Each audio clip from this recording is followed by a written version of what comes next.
को संपन्न किया, अपने प्रातःकालीन कृत्य को संपन्न किया। तो अब थोड़ा रस परिवर्तन होना चाहिए, क्योंकि काव्य है, सब प्रकार के रस का अनुभव तो काव्य में होता है। तो अभी इतना करुण रस, भरत के वियोग में भगवान दुखी हैं, भरत जी के वियोग, रो रहे थे, मन खिन्न था, अयोध्या की याद आ रही थी।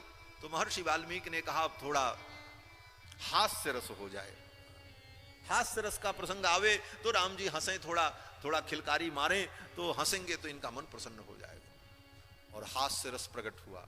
क्या प्रकट हुआ? बोले भगवान आए और अपने नित्य कृत्य को करके, पौराणिक कृत्य को करके ज्यों ही अपनी कुटिया के द्वार पर बैठे, तब तक रावण की बहन शूर्पणखा आ गई। महाराज शूर्पणखा रावण के बहिनी, शूर्पणखा रावण के बहिनी, दुष्ट हृदय दारुण दुख हहिनी, पंचवटी सो गई एकबारा, पंचवटी सो गई एकबारा, देखे बिकल भई जुगल कुमारा, देखे बिकल भई जुगल कुमारा। उसी समय रावण की बहन शूर्पणखा आ गई। अभी अभी वो भी आई गोदावरी के तट पर, और भगवान अभी स्नान करके आए थे। भगवान के चरण चिन्ह गोदावरी के तट पर बने थे, पैर के निशान बन गए थे भीगी मिट्टी में। उस चरण चिन्ह को देख करके शूर्पणखा ने सोचा, अरे ये चरण चिन्ह इतने सुंदर हैं, तो जिन चरणों से ये चिन्ह बने हैं वो चरण कितने सुंदर होंगे। जब चिन्ह इतने सुंदर हैं तो चरण कितने सुंदर होंगे। और जिसका चरण इतना सुंदर होगा उसका कर कमल कितना सुंदर होगा, और जिसके कर कमल इतने सुंदर होंगे उसका मुख कमल कितना सुंदर होगा। तो ऐसे मुख कमल मनोहर पुरुष का हम दर्शन करें। और चल पड़ी शूर्पणखा। आई सातु शूर्पणखा नाम दर्श ग्रीवस्य रक्षसः, भगिनी राममासाद्य ददर्श तिदृशोपमम्। पहुंची, उसने देखा राम जी बैठे थे अपनी कुटिया के सामने, बगल में सीता जी बैठी थी, लक्ष्मण जी थोड़ी दूर पर खड़े थे। वो तो देखती रह गई महाराज। देख बिकल भई जुगल कुमारा, दोनों कुमारों को देख करके वो व्याकुल हो गई और उससे रहा नहीं गया। उसने आकर के पहले तो उसने सुंदर वेश बनाया, रुचिर रूप धरी, सुंदर रुचिर रूप धारण कर लिया, और थी तो बहुत वृद्धा, तरुणा दारुणी वृद्धा,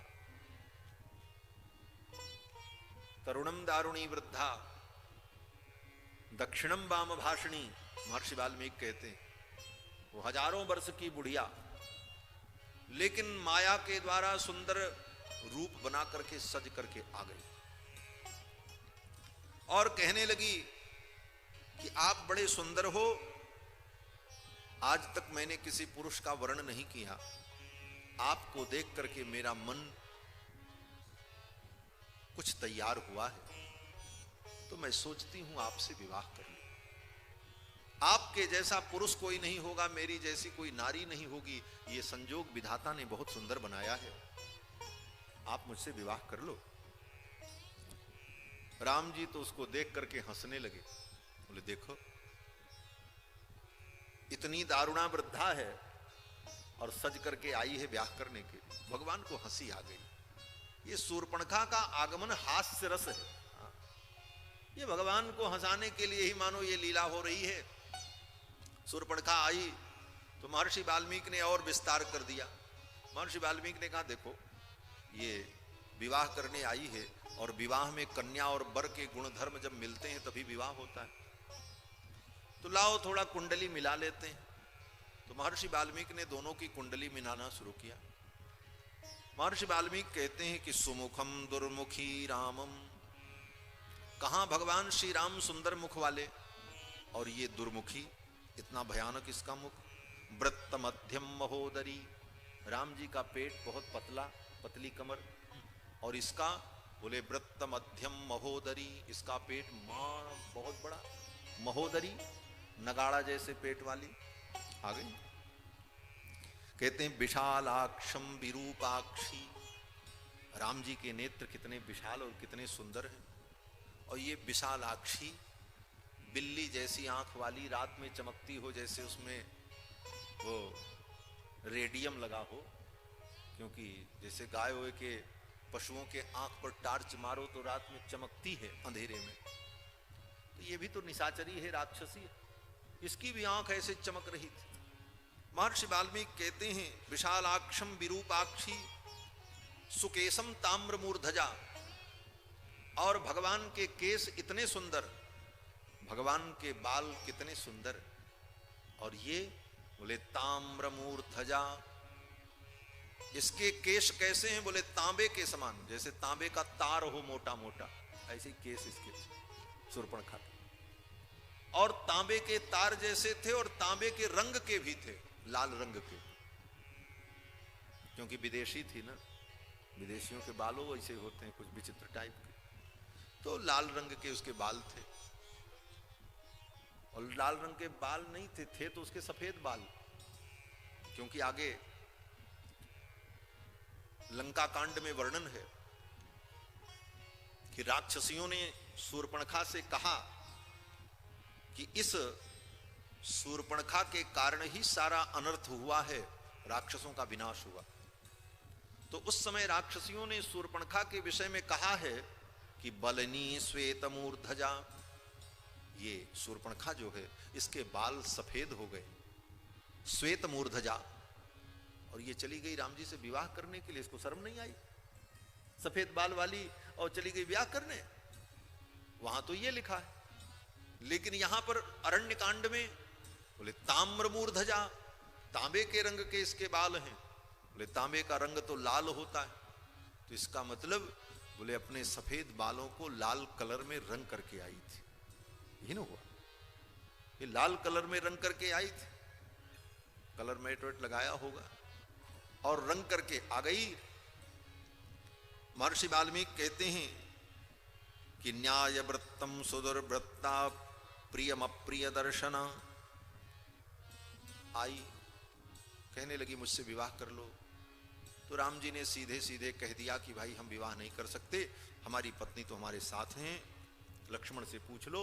लक्ष्मण के पास गई तो लक्ष्मण जी ने भी मना कर दिया, फिर राम जी के पास आई, फिर राम जी ने मना किया, लक्ष्मण जी के पास गई तो लक्ष्मण जी ने कहा देखो तुम उन्हीं के पास जाओ, मेरे पास बार बार मत आओ, हाँ वो चाहेंगे तो तुम्हें स्वीकार कर लें, इस बार जाओ तो फिर वहां से हटना मत, डटी रहना, कह देना नहीं हम तो आपसे ब्याह करेंगे, और समझ लो वो तुमसे विवाह करेंगे, जरूर करेंगे।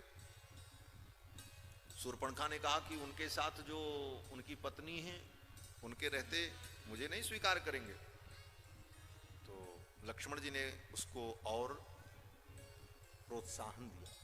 लक्ष्मण जी ने कहा जाओ जाओ, एताम विरूपाम असतीम करालाम निर्णतोदरीम भार्याम वृद्धाम परित्यज्य त्वामे वही स भजिष्यति। अरे चिंता मत करो तुम, वो विरूपाक्षी जो उनकी पत्नी है उनको वो छोड़ देंगे तुम्हारे लिए और तुम्हारा वरण कर लेंगे, तुम जाओ तो। इस प्रकार लक्ष्मण जी ने कह करके शूर्पणखा को भेज दिया। शूर्पणखा फिर आई और फिर जब भगवान ने मना किया तो वो समझ गई कि इनके साथ इनकी पत्नी है, इसीलिए ये मुझे स्वीकार नहीं करते, तो सीता जी को मारने के लिए दौड़ पड़ी, खाने के लिए कि मैं इसे खा जाऊं। सीता ने कहा मैं जान गई, ओ शूर्पणखा ने कहा मैं जान गई, आप मुझसे इसलिए विवाह नहीं कर रहे हो कि आप अपनी पत्नी से डर रहे हो, तो इनकी चिंता मत करो, इसको तो मैं नाश्ता कर जाऊंगी और फिर हम तुम दोनों आनंद से रहेंगे, कोई चिंता नहीं, और ज्यादा अगर कोई बात होगी तो तुम्हारा भाई अगर विरोध करेगा तो उसका भी हम नाश्ता बना के खा जाएंगे। हाँ बोले ऐसी पत्नी आवे, आते ही घर के जितने रिश्तेदार नातेदार हैं सबको नाश्ता बना के खा जाए, तो पत्नी तो राक्षस ही हो सकती।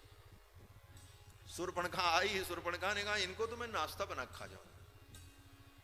रावण ने कहा अच्छा, वो भगवान श्री राम ने कहा फिर तो इसको रास्ता बताना पड़ेगा। शूर्पणखा ने भयानक रूप धारण किया और सीता जी को भक्षण करने के लिए, उन्हें मारने के लिए दौड़ पड़ी।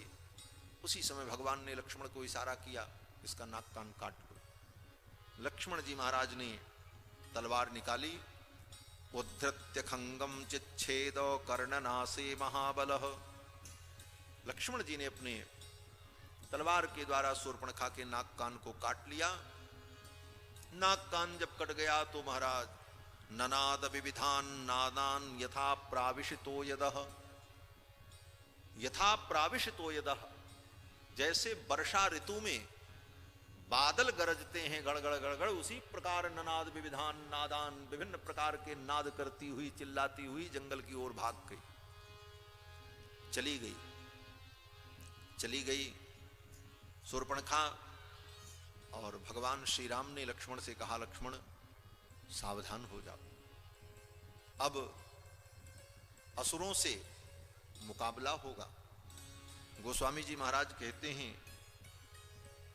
कि ताके कर रावण कह मनो चुनौती दीन। शूर्पणखा के नाक कान को काट करके मानो भगवान ने रावण को चुनौती दे दी है।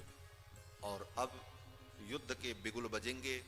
पहले खरदूषण आया, खरदूषण को, उसके 14,000 राक्षसों को भगवान ने मारा है। फिर शूर्पणखा के कहने पर रावण ने सीताहरण की योजना बनाई। तो ये सारी सब चर्चा हम लोग कल के सत्र में सुनेंगे। आज के सत्र का यहीं पर विराम करते हैं। बोलो श्री सीतारामचंद्र भगवान की, श्री हनुमान जी महाराज की, सब संतन की, सब भक्तन की जय जय सीताराम। श्री राम जय राम जय जय राम, श्री राम जय राम जय जय